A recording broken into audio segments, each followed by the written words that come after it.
2024ರ ಚುನಾವಣಾ ಪ್ರಚಾರದ ಪ್ರಯುಕ್ತ ಕಾಂಗ್ರೆಸ್ ಪಕ್ಷದ ಕಾರ್ಯಕರ್ತರ ಸಮಾವೇಶ.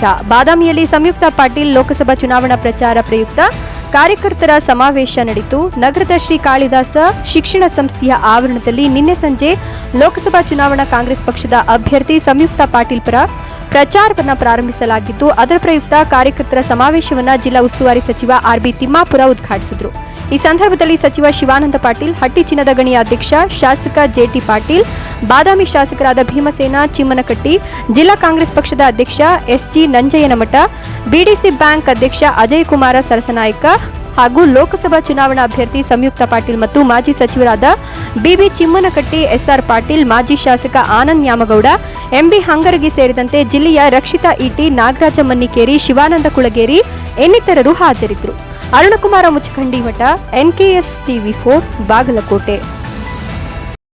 ಕರ್ನಾಟಕ ರಾಜ್ಯದೊಳಗ ಸರ್ಕಾರ ಸಾಮಾನ್ಯ ಜನರಿಗೆ ಗ್ಯಾರಂಟಿಯನ್ನ ಕೊಟ್ಟೈತಿ, ಅದಕ್ಕಾಗಿ ದೇಶ ದಿವಾಳಿ ಆಗಿ ಹೋಗೈತಿ, ರಾಜ್ಯ ದಿವಾಳಿ ಆಗಿ ಹೋಗೈತಿ ಅಂತ ಅವರು ಮಾತನ್ನ ಹೇಳ್ತಾರೆ.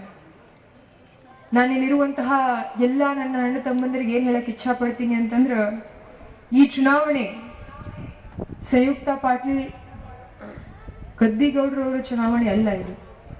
ಇದು ಭಾರತ ದೇಶದ ಭವಿಷ್ಯದ ಚುನಾವಣೆ ಅಂತ ನಾವು ಬಹಳ ಸಮೃದ್ಧವಾಗಿ ಕರ್ನಾಟಕ ರಾಜ್ಯದ ಸ್ವಾಭಿಮಾನದ ಚುನಾವಣೆ ಅಂತ ನೀವೆಲ್ಲರೂ ಸ್ವೀಕರಿಸಬೇಕು ಅಂತ ನಾನು ಹೇಳಕ್ ಇಚ್ಛಾ ಪಡ್ತೀನಿ. ನಾವು ಯಾರ ಮುಂದೂ ಕೂಡ ಕೈ ಒಡ್ಡಿಲ್ಲ. 55,000 ಕೋಟಿ ನಾವೇನ್ ಖರ್ಚು ಮಾಡಿ ಮಜಾ ಮಾಡ್ಲಿಗತ್ತಿಲ್ಲ. 55,000 ಕೋಟಿ ನಾವು ಯಾರಿಗೆ ಕೊಡಾಕತ್ತೀವಿ ಅಂತಂದ್ರ, ಎಲ್ಲಾ ಕಷ್ಟಗಳನ್ನ ಎದುರಿಸಿ ಈ ಒಂದು ಬರಗಾಲದಲ್ಲಿಯೂ ಕೂಡ ಬೆಲೆ ಏರಿಕೆಯನ್ನ ಎದುರಿಸಿ ಡೀಸೆಲ್ ಎಷ್ಟಾಗೈತಿ, ಗ್ಯಾಸ್ ಎಷ್ಟಾಗೈತಿ, ಪೆಟ್ರೋಲ್ ಎಷ್ಟಾಗೈತಿ, ಬೀಜ ಎಷ್ಟಾಗ್ಯಾವ, ಗೊಬ್ಬರ ಎಷ್ಟಾಗೈತಿ, ಇಂಥ ಒಂದು ಪರಿಸ್ಥಿತಿಯಲ್ಲಿ ಬಳಲ್ತಾ ಇರುವಂತಹ ತಾಯಿಯ ಯುವಕ,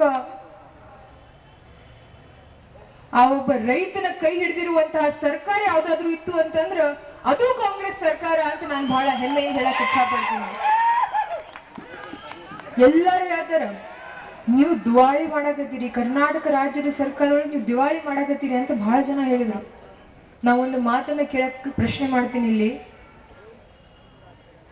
ನೀವು 14 ಲಕ್ಷ ಕೋಟಿ, ಎಷ್ಟು 14 ಲಕ್ಷ ಕೋಟಿ ನೀವು ಸಾಲ ಮನ್ನಾ ಮಾಡಿದ್ರಿ ಉದ್ಯಮಿಗಳದು. ಅವಾಗ ನಿಮಗೆ ಈ ಆಲೋಚನೆ ಬರ್ಲಿಲ್ಲೇನ್ರಿ? 1,56,000 ಕೋಟಿ ಇವರು ಅದಾನಿ ಮನ್ನಾ ಮಾಡ್ರಿ ಅಂತಂದ್ರೆ ಇವ್ರ ಹತ್ರ ರೊಕ್ಕ ಇಲ್ಲ. ರೈತರಿಗೆ ಅನುಕೂಲ ಮಾಡ್ರಿ ಅಂತಂದ್ರೆ ಇವ್ರ ಹತ್ರ ರೊಕ್ಕ ಇಲ್ಲ.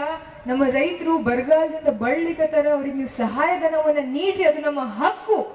ನಾವು ಪ್ರತಿ ವರ್ಷ ನಿಮಗೆ ಟ್ಯಾಕ್ಸ್ ಅನ್ನ ಕಳಿಸ್ತೀವಿ, ಅದು ನಮ್ಮ ಹಕ್ಕು, ನಮಗೆ ಕೊಡ್ರಿ ಅಂತಂದ್ರ ಇವರಿಗೆ ನಾವು ದಿವಾಳಿ ಮಾಡ್ತೀವಿ ಅನ್ನೋಂತ ಹೇಳುವ ಸರ್ಕಾರದ ವಿರುದ್ಧ ನಮ್ಮ ಚುನಾವಣೆ ಅದ ಅಂತ ನಾನು ನಿಮ್ಮೆಲ್ಲರಿಗೂ ಹೇಳಕ್ ಇಚ್ಛಾ ಪಡ್ತೀನಿ.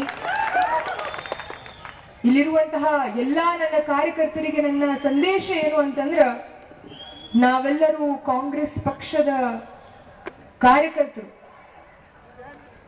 ಬಾದಾಮಿ ಕಾಂಗ್ರೆಸ್ ಪಕ್ಷದ ಭದ್ರಕೋಟೆ.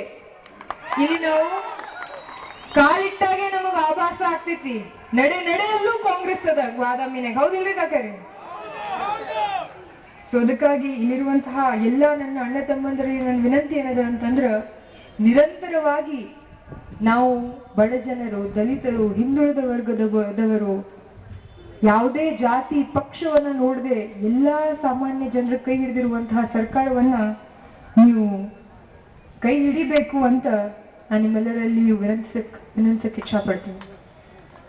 ಅದರ ಜೊತೆಯಾಗಿ ಬಾಗಲಕೋಟೆಯಲ್ಲಿ 20 ವರ್ಷಗಳಿಂದ ಅಭಿವೃದ್ಧಿ ಮಂದಹಾಸದಿಂದ ನಡೀತಾ ಇದೆ. ವಿಶೇಷವಾಗಿ ನಾನೇನ್ ಹೇಳಕ್ ಇಚ್ಛಾ ಪಡ್ತೀನಿ ಅಂತಂದ್ರ, ಇಲ್ಲಿಯ ಸಂಸದರು ಬಹಳ ಒಳ್ಳೆಯವರು, ಅವ್ರು ನಮ್ಮ ಹಿರಿಯರು. ಎಷ್ಟು ಚಂದ ರಾಜವನ್ನ ಹೇಳಿದ್ರು ಅವ್ರ ಬಗ್ಗೆ, ಅವ್ರು ಎಷ್ಟು ಒಳ್ಳೆಯವರು ಅಂತ. ನಾ ಅದನ್ನೆಲ್ಲ ಒಪ್ತೀನಿ. ಆದ್ರೆ ನನ್ನ ಒಂದೇ ಒಂದು ಪ್ರಶ್ನೆ ಏನದ ಅಂತಂದ್ರ, ಒಬ್ಬ ಸಂಸದೆಯಾಗಿ ನೀವು ನನ್ನನ್ನು ಆಯ್ಕೆ ಮಾಡಿದ್ದೇ ಆಯ್ತು ಅಂತಂದ್ರ, ನಾನು ಕೇಂದ್ರ ಸರ್ಕಾರದಲ್ಲಿ ನಿಮ್ಮ ಧ್ವನಿಯಾಗಿ ಕೆಲಸ ಮಾಡ್ತೀನಿ ಅಂತ ಬಹಳ ಹೆಮ್ಮೆಯಿಂದ ಹೇಳಕ್ ಇಚ್ಛಾ ಪಡ್ತೀನಿ.